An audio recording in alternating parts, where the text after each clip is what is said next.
Ustadz Agim, Ustadz Mansur, Ustadz lain yang ingin mendirikan negara Islam di Indonesia. Dalam menafsirkan Al-Quran, tidak bisa dilakukan dengan semaunya dewa. Tidak bisa dilakukan dengan hawa nafsu.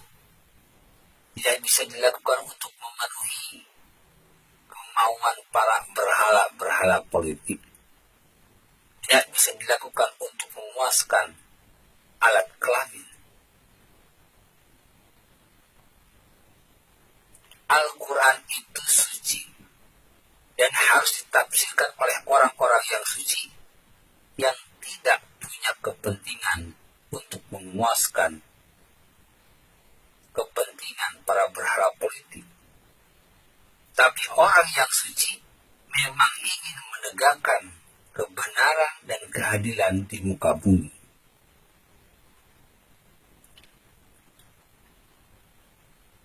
Allah berfirman dalam Al-Quran, Syahrul Ramadhan alladhi unzila fihi al-Quran hudan linnas wa bayyinatin minal huda wal furqan.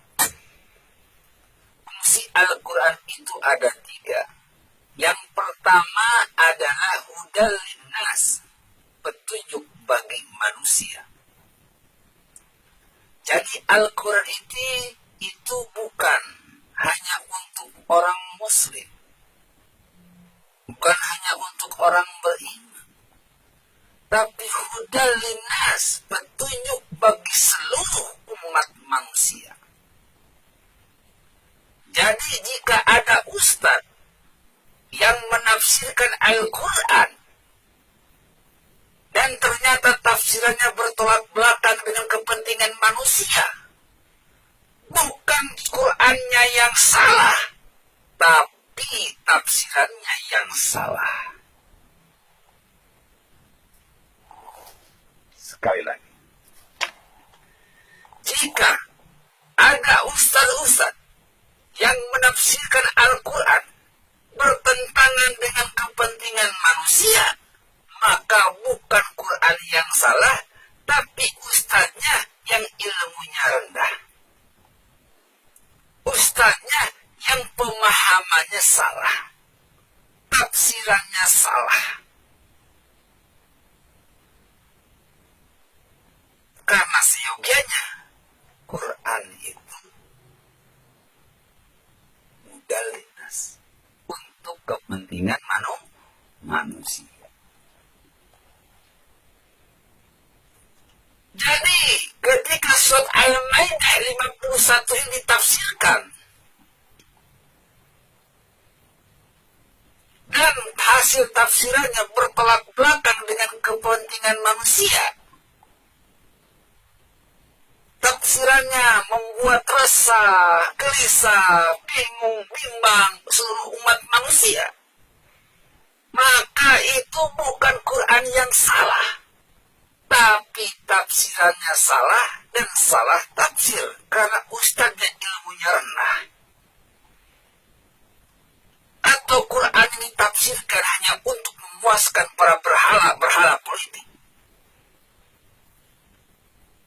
Atau Quran ini ditafsirkan sesuai dompet atau amplop yang diberikan kepadanya. Atau atau Quran yang ditafsirkan tersebut disesuaikan untuk memuaskan hawa nafsunya atau alat kelaminnya. Na'udzubillah, thumma na'udzubillah.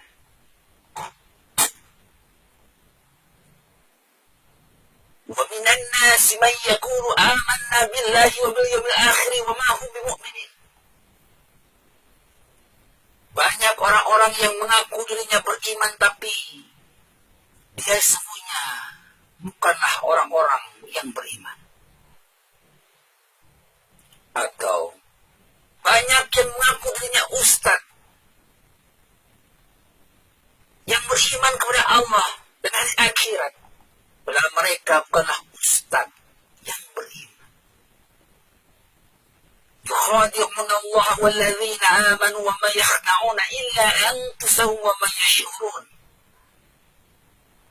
Mereka hendak menuduh Allah dan orang-orang beriman. Padahal mereka semuanya bukan orang-orang yang beriman. Dan mereka tidak menyadarinya. Nauzubillah, tsumma nauzubillah. Bertobatlah, wahai saudaraku. Aku hanya menjalankan perintah untuk wattawassa bil haqq wattawassa bis sabr. Saling nasihati dalam kebaikan, saling menasihati di dalam kesabaran. Selanjutnya fungsi Al-Quran yang kedua adalah menjelaskan petunjuk-petunjuk tersebut. Jadi dalam menafsirkan Al-Quran bisa dilakukan Quran, tafsir Quran. Dan dijelaskan pula bahwa dalam menafsirkan Al-Quran diperlukan penafsiran terhadap ayat-ayat yang tersirat di dalam alam. Jadi dalam menafsirkan Al-Quran ini dibutuhkan dua hal. Menafsirkan dengan ayat-ayat yang tersurat dan menafsirkan dengan ayat-ayat yang tersirat. Allah berfirman, Bismillahirrahmanirrahim, Inna fi khalqis samawati wa ikhtilafil laili wan nahari laayatin liulil albab. Sesungguhnya dalam penciptaan langit dan bumi dan silih bergantinya siang dan malam terdapat tanda-tanda bagi orang-orang yang berakal. Jadi untuk menjadi ustadz itu susah-susah gampang dan gampang-gampang susah. Karena harus punya dua hal. Menafsirkan ayat yang tersurat dan menafsirkan ayat yang tersirat. Selama ini hampir 99% ulama yang ada di Indonesia hanya mampu menafsirkan ayat-ayat yang tersurat, tidak ayat-ayat yang tersirat. Akhirnya perkembangan negara Islam di Indonesia stagnan dari tahun ke tahun. Selanjutnya adalah fungsi Al-Quran untuk membedakan antara yang hak dan yang batil. Jadi tidak bisa Anda kibuli umat, tidak bisa Anda tipu umat, karena cukup dengan baca Al-Quran umat bisa tahu mana orang baik dan mana orang jahat, mana ustadz yang baik dan mana ustadz yang jahat. Orang-orang yang beriman ya adalah orang-orang yang suka berbuat baik. Orang-orang yang suka berbuat baik adalah orang-orang yang selalu berbuat kedamaian. Kedamaian, ketentraman. Dan orang-orang yang selalu berbuat damai dijamin oleh Allah dalam Al-Quran. Ya ayyatuhan nafsul mutmainnah. Hei orang-orang yang punya jiwa yang tenang. Irja'i ila rabbiki radiyatan mardiyah. Kembalilah kamu menghadap Tuhanmu dan ridho. Wadkhuli bi'ibadi, dan masuklah ke dalam golongan hamba-hambaku. Wadkhuli jannati, dan masuklah ke dalam surganya Allah, ke dalam surgaku. Jadi kalau ada ulama yang menganggap bahwa memilih pemimpin kafir akan mengantarkan kita kepada neraka Allah adalah suatu hal yang salah dan tafsiran yang sesat. Sedangkan memilih pemimpin yang muslim akan mengantarkan ke dalam surganya Allah, itu pun tafsiran yang sangat sesat.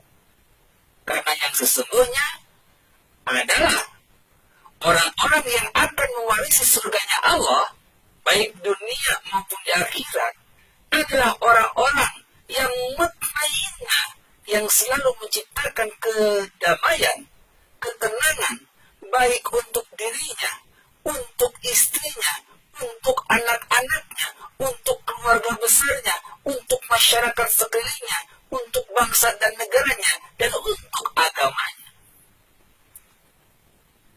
Buat apa pilih pemimpin jahat? Kalau kejahatan itu bisa berdampak buat dirinya, buat istrinya, buat anak-anaknya, buat keluarga besarnya, buat masyarakatnya, buat bangsa dan negaranya, bahkan buat agamanya. Hati-hati. Jangan pilih pemimpin yang jahat, meskipun dia beragama Muslim, beragama Islam. Tapi pilihlah orang yang baik dan yang adil. Itulah yang diajarkan oleh Allah dalam Al-Quran. Allah sangat benci kepada kezaliman. Allah sangat benci pada kejahatan. Silakan buka surat Yasin 59. Bismillahirrahmanirrahim. Wamtazul yawma ayyuhal mujrimun. Hei orang-orang yang kafir. Kafir di sini adalah orang muslim yang berbuat jahat. Hei orang-orang kafir, kemilih kau dari golongan muslimin, karena kalian selalu berbuat jahat. Oke? Gimana? Sudah jelas? Ibu yang menanyakan tersebut. Jadi kalau ibu bapak pilih Ahok, maka itu adalah pilihan yang tepat dan tidak akan berdampak kepada dimasukkannya ibu atau bapak ke dalam golongan orang-orang munafik, orang kafir, atau orang-orang yang akan masuk nerakanya Allah.